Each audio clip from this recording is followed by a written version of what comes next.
नमस्कार। हमारे YouTube channel चिंतन इंस्टीट्यूट ऑफ एजुकेशन में आज आपका फिर से स्वागत है। आज हम लोग जिस महत्वपूर्ण टॉपिक पर लेकर के आए हैं वह है आपका एकीकृत शिक्षा और समावेशी शिक्षा में अंतर। तो इस अवधारणा को स्पष्ट करने के पहले उम्मीद करते हैं कि आप लोग अपने घरों में अध्ययन कर रहे होंगे और हम लोग भी धीरे धीरे सीटेट की परीक्षाएं दिन प्रतिदिन पास आती जा रही हैं और हम भी वही मान के चल रहे हैं।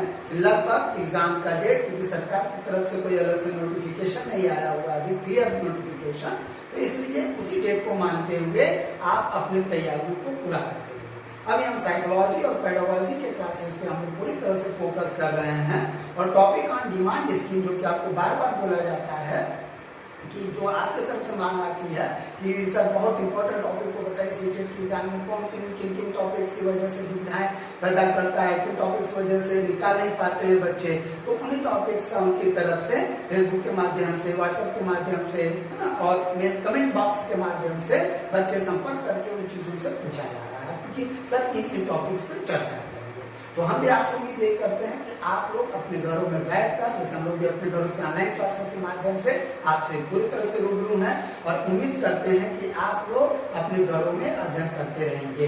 तो इधर जो है आपका लगभग 20 तारीख तक साइकोलॉजी और पेडागोजी की मोस्ट इंपोर्टेंट टॉपिक पे हम लोग चर्चा करेंगे सीडीपी के थ्रू उसके द्वारा, और उसके बाद आपके लैंग्वेज की पेडागोजी पे स्पेशल लेक्चर में दूंगा कि आप प्रश्नों को लगाते समय क्या दिक्कतें करते हैं, क्योंकि लैंग्वेज की पेडागोजी जैसा कि बच्चों का बहुत चिंता है, ऐसी कोई बात नहीं है।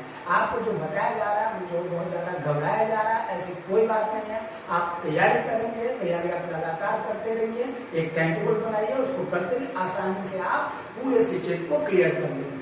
ठीक, और कैसे आपको बताया गया, पहले वीडियो में बताया गया कि सीटेट में हम लोग जो एक रणनीति बना के पिछले वीडियो में लिंक पे जाके देखिएगा, बताया था कि कैसे आप आसानी से सीटेट में 110 नंबर को ला सकते हैं।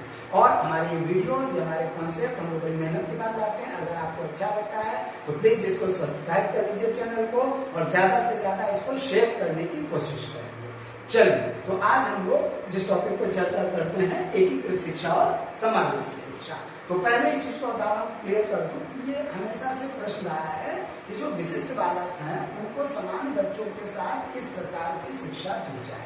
इसके पहले की वीडियो में मैंने आपके जो 4 टॉपिक थे, सेग्रीगेशन, इंटीग्रेशन, इंक्लूजन और एक्सक्लूजन, इसमें क्या अंतर है, चित्र के माध्यम से बहुत छोटे से वीडियो में सारे हजारों प्रश्नों का समाधान एक ही जगह कर दिया था। तो आज उसमें मैंने जैसे कहा था कि 2 महत्वपूर्ण बिंदु जिस पे प्रश्न पूछे जाते हैं उनको ले आऊंगा और कंपेरिजन की दृष्टि से पढ़ाने की कोशिश करूंगा। तो आप भी अपने घरों में उनको टॉपिक्स को एकदम क्लियर करते रहिए। तो इसमें हमेशा जैसे कहा कि हमेशा से जरूरत रही है कि किस प्रकार से पढ़ाया जाए। तो तमाम प्रकार की शिक्षा प्रणालियां, तमाम प्रकार के मॉडल जो है हमारे शिक्षा व्यवस्था में आए और वह अलग अलग इन बालकों को, समान बालकों को विशिष्ट बालकों के साथ पढ़ाने के ऊपर चर्चा होती रही। लेकिन आज भी जो है इस प्रश्न को जटिल समस्याएं बनी हुई हैं और लोग नए नए मॉडल ला रहे हैं, नए नए तरीके से ला रहे हैं कि किस प्रकार से किया जाए कि बच्चों का सर्वांगीण एवं सर्वोत्कृष्ट विकास हो। इस प्रश्न पे हमेशा से विचार किया जाता रहेगा। तो चलिए, अब हम लोग यहाँ पर जिनमें चर्चा करते हैं, जैसे कि मैंने इस फिगर में आपको बाकी चीजें यहीं से क्लियर हो जाएंगी कि आपको एक समान बालकों का वर्ग है, उसमें विशिष्ट बालकों को एक अलग से जगह दे दिया गया। विद्यालय की परिधि में इस प्रकार की जो शिक्षा व्यवस्था है वह एकीकृत शिक्षा व्यवस्था कहलाती है। मतलब बस इतना किया गया कि इनके साथ इनको बैठा दिया गया और क्या है कि इनकी जो विशिष्ट प्रकार की जो जरूरतें हैं, क्योंकि विशिष्ट बालकों की जरूरतें भी विशिष्ट होती है, उनकी समस्याएं विशिष्ट हैं, उनकी जरूरतें विशिष्ट हैं, उनकी दुविधाएं विशिष्ट है ना, उनकी आवश्यकताएं विशिष्ट है। तो इसलिए क्या है कि उनको एक जगह दे करके जो है एक व्यवस्था ला दी गई जिसे एकीकृत शिक्षा कहा गया।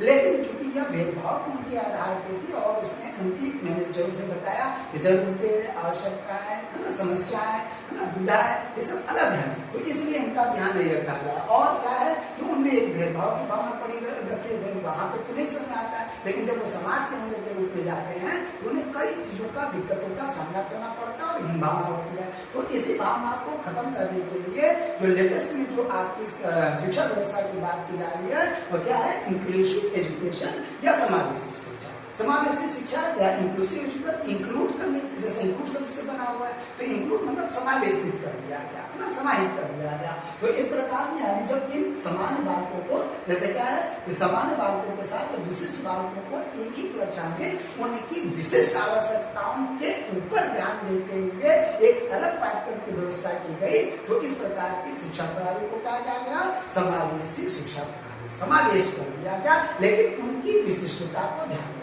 तो यानी क्या है कि इनके लिए ये अलग अलग व्यवस्था किया गया, कक्षाएं अलग कर दिया गया, लेकिन यहाँ पे क्या है उनको एक ही कक्षा में बैठाया गया, लेकिन पाठ्यक्रम को बनाते समय इनकी विशेषताओं को, जो विशिष्ट बालक है, यह विशेष ध्यान रखा गया। तो इन्हीं बिंदुओं को 2-4 बिंदुओं के रूप में मैं अपने सामने लाया हूँ और उसको देख लीजिए। जैसे यह प्राचीन अवधारणा है, भाई सभी बच्चों को ये ध्यान नहीं दिया गया, जैसे कहा गया कि प्राचीन अवधारणा ध्यान नहीं दिया गया कि उनकी आवश्यकता, उनकी विशिष्टताएं अलग अलग है, दोनों की समान और विशिष्ट बालकों का, तो ये इसलिए क्या है प्राचीन अवधारणा है। लेकिन यह क्या अपेक्षाकृत नवीन अवधारणा है ना। अगर आपकी जानकारी के सोर्सेज के रूप में जैसे कुछ लोग चर्चा करते हैं कि इसकी जो शुरुआत है वह समीकृत रूप से सभी अंतरराष्ट्रीय लेवल पर जो है वह कहीं भी पुस्तकों में मिलता है। 1994 में स्पेन की राजधानी मैड्रिड में क्या एक जो इंटरनेशनल सेमिनार हुआ, सम्मेलन हुआ, तो उसमें क्या है कुछ महत्वपूर्ण क्लियर की ऐसी शिक्षा व्यवस्था के ऊपर बात किया गया कि जिसमें समावेश हो दोनों बच्चों का, उनमें कोई विशेष अंतर न समझ में आए। तो कुछ लोग इसको भी अपने तरीके से उसको डिनोट करते हैं। आगे ये क्या है भेदभाव पर यह आधारित है, क्योंकि मैंने कहा कि अलग अलग कर दिया जाता है वो सबकी सभी चीजें, कक्षा अलग, टीचर अलग ना, वो सारी चीजें, तो इसलिए क्या ये भेदभाव को जन्म देता है।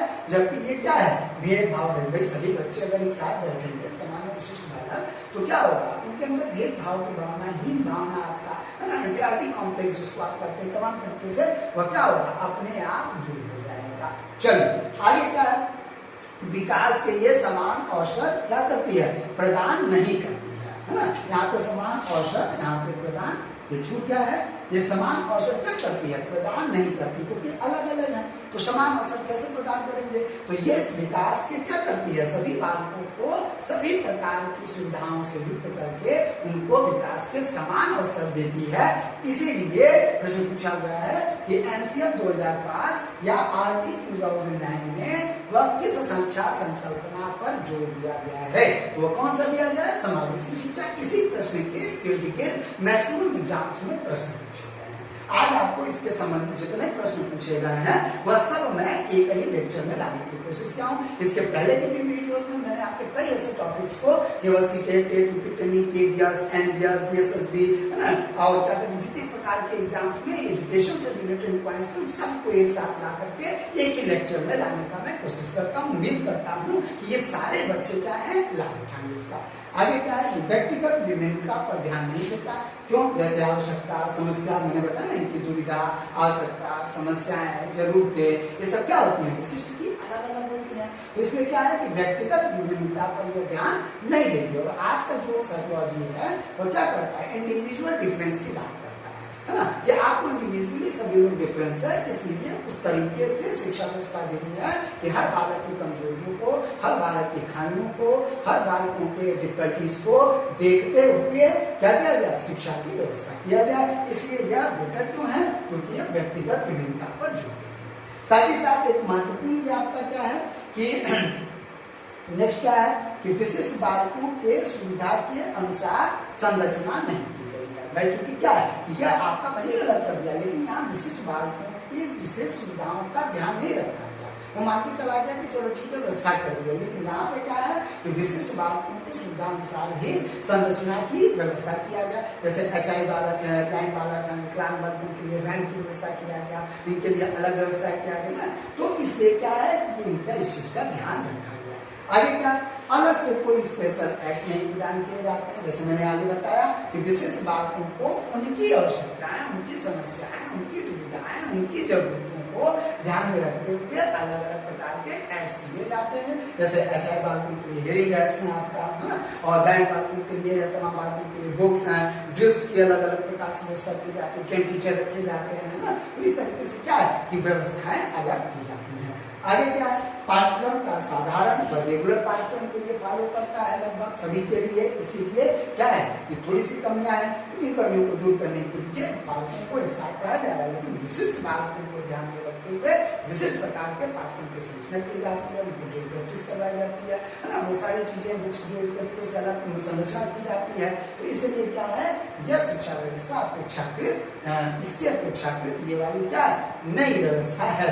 लेकिन साथ ही साथ इसमें एक थोड़ा सा मतलब बेसिक में अंतर यह आ जाता है, यह अपेक्षाकृत क्या है, कम खर्चीली है। और ये क्या होता है, यह चूंकि विशिष्टता को ध्यान में रखता है, तो जाहिर सी बात है जो विशिष्टता को ध्यान में रखेगा तो सबके अनुसार अलग अलग सोचना पड़ेगा और अलग अलग इंफ्रास्ट्रक्चर पूरा देना होगा ना, स्पेशल इंफ्रास्ट्रक्चर को देना होगा। तो इसीलिए ये वह इसमें एक बात है कि कम खर्चीली है, लेकिन चूंकि यह स्पेशल इंफ्रास्ट्रक्चर की बात करता है, विशेष संरचना की बात करता है, सुविधाओं को देने की बात करता है, इसीलिए ये वाली क्या है, ये इससे थोड़ी सी खर्चीली हो जाती है, ये थोड़ी महंगी हो जाती है, एक्सपेंसिव हो जाती है।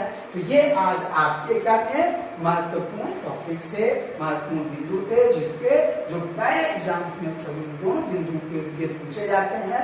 उम्मीद करते हैं कि वैसे तो ये चित्र ही आपको बहुत कुछ बता देगा दोनों, है ना, अलग से कोई बहुत जरूरत नहीं है। हम लोग इस बात पे ध्यान देते हैं कि बहुत ज्यादा लंबे लेक्चर्स की जरूरत है, सिंपल से कॉन्सेप्ट को लेते हुए सिंपल तरीके से अगर बता दिया जाए जिससे आपका मैक्सिमम भला हो जाए, तो हमारे लिए और आपके लिए वही आप जिससे समझ में आए, जिस तरीके से समझ में आए, हमारे लिए वही उचित है, आपके गार्जियन के लिए उचित है, समाज के लिए उचित है। बस आप एग्जाम्स में पास होते रहिए, उससे ज्यादा पास होना ही महत्वपूर्ण नहीं है ना, उससे ज्यादा क्या है, आप जिंदगी भर उस कॉन्सेप्ट को क्लियर करें और लाभ उठाते रहिए, यही हमारा